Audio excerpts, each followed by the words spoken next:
Salut les amis, comment ça va? Ici Ouma Amira, pour ceux qui ne me connaissent pas, je suis Ouma Amira, je réside en Suède, je suis africaine de l'Afrique de l'Est, somalienne. Je suis maman, épouse et bien sûr fille. Alors, je parle de beaucoup de choses en fait. Je suis quelqu'un qui touche à tout et surtout je partage sur ce compte tout ce qui peut aider un être humain, en fait tout ce qui m'a aidé moi en tant qu'être humain à avancer dans ma vie positivement, je le partage avec vous mes frères et sœurs. Alors, aujourd'hui, j'ai envie de partager avec vous, vu que ces derniers temps, je parle de la Suède et en fait, tous les conseils que je trouve importants qui peut aider une personne qui souhaite immigrer en Suède ou qui veut venir en vacances. Qu'est-ce que la Suède a, quelles sont les règles, quelles sont les lois, quelles sont les choses importantes à savoir. Par exemple, si vous venez avec votre famille et que vous avez des enfants, vous êtes papa, maman, cette vidéo, en fait, je vais traiter de ça.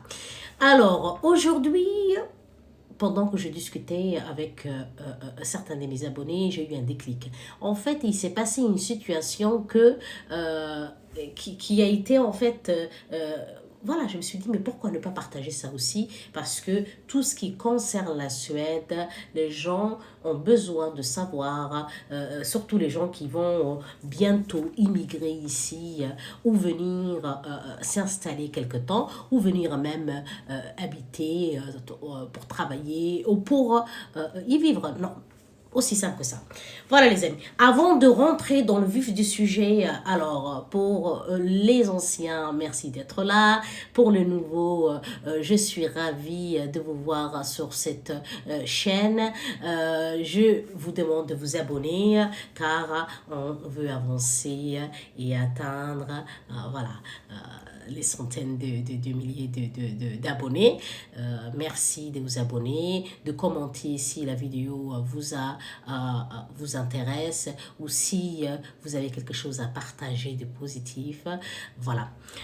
Rentrons dans le vif du sujet. Alors, il s'agit de nos enfants, bien sûr, ce qu'on a le plus cher en tant qu'être humain, avant l'argent, avant tout, en fait, c'est nos enfants.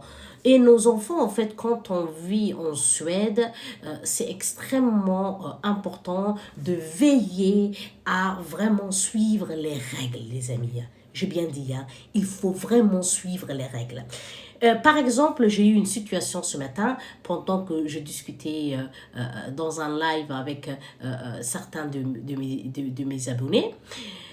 J'ai eu un coup de fil de l'école qui m'appelle pour me dire Madame, votre fille, pour ceux qui ne savent pas, j'ai une fille et un garçon. La fille a 6 ans, le garçon a 5 ans. Votre fille ne se sent pas bien. Il était vers 10h30 du matin, en sachant que je l'ai déposée à 8h20 parce que l'école commence à 8h20. Elle est en CI en fait. C'est après la maternelle, c'est la première classe où les enfants commencent en fait l'école obligatoire en Suède.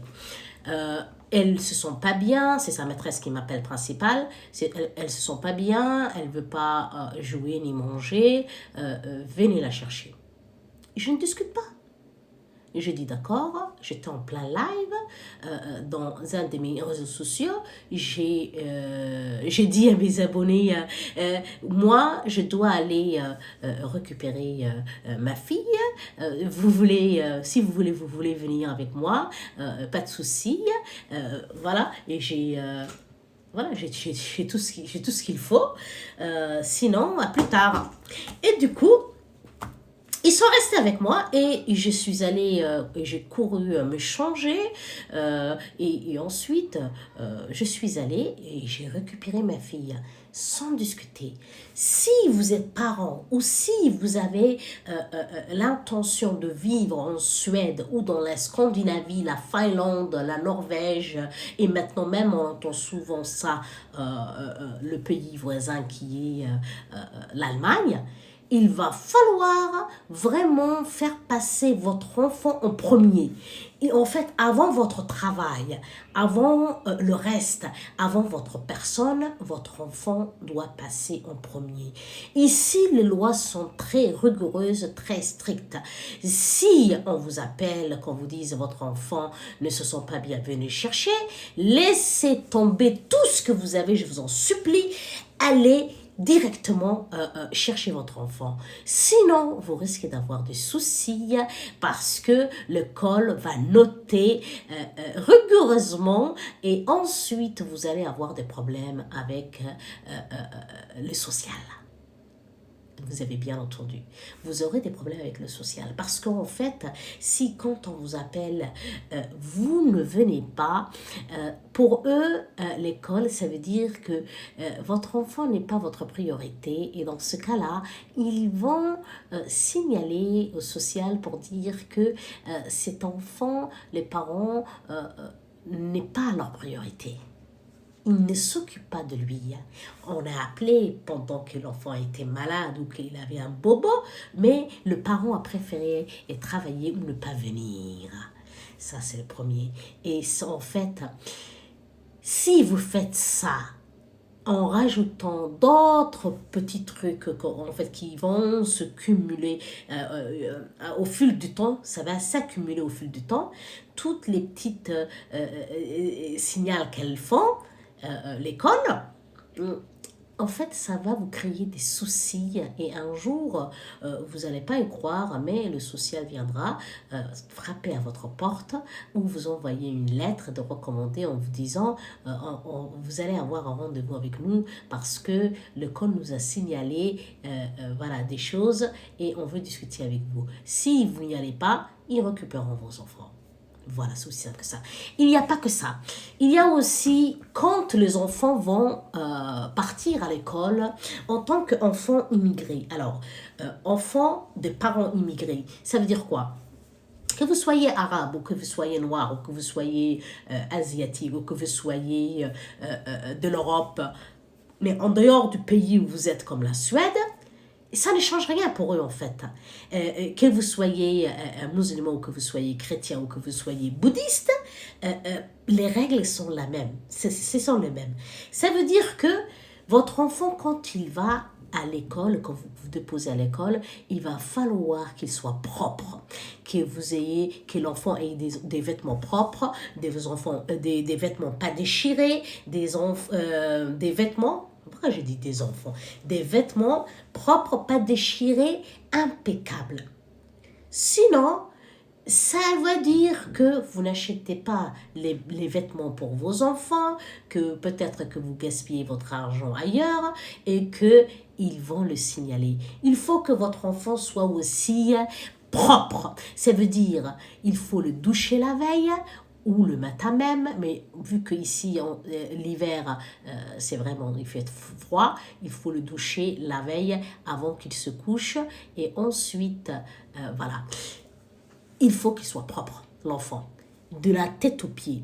Vous coupez ses ongles, il faut que les ongles soient courts, qu'il n'y a aucune saleté. Il faut surveiller en fait les cheveux. Si vous avez des filles très scellées, faites des petits bandeaux, des petites chouchous, des petites... faites ce que vous voulez, mais il faut que vous peignez vos enfants. Pour les garçons, il faut que ce soit les cheveux soient en fait que ce soit bien présenté, soit vous l'envoyez chez le coiffeur, soit comme moi, quand je n'ai pas le temps, je le coupe moi-même, j'ai tout ce qu'il faut à la maison. En fait, il faut que l'enfant soit irréprochable, vêtements propres, le corps de la tête aux pieds propre, les ongles propres, tout propre. Tout ce qui concerne le col de votre enfant, ça doit être votre priorité et votre enfant aussi. Et là, vous aurez la paix. Voilà les amis, il faut faire vraiment très attention à ça. Sinon, en fait, je ne donne pas cher de vous. Voilà. C'est un conseil qui me tenait à cœur. Et vu que ce matin, j'ai eu ce déclic, je me suis dit, tiens, il va falloir partager ça parce que nos enfants, c'est notre priorité dans cette vie. Salut.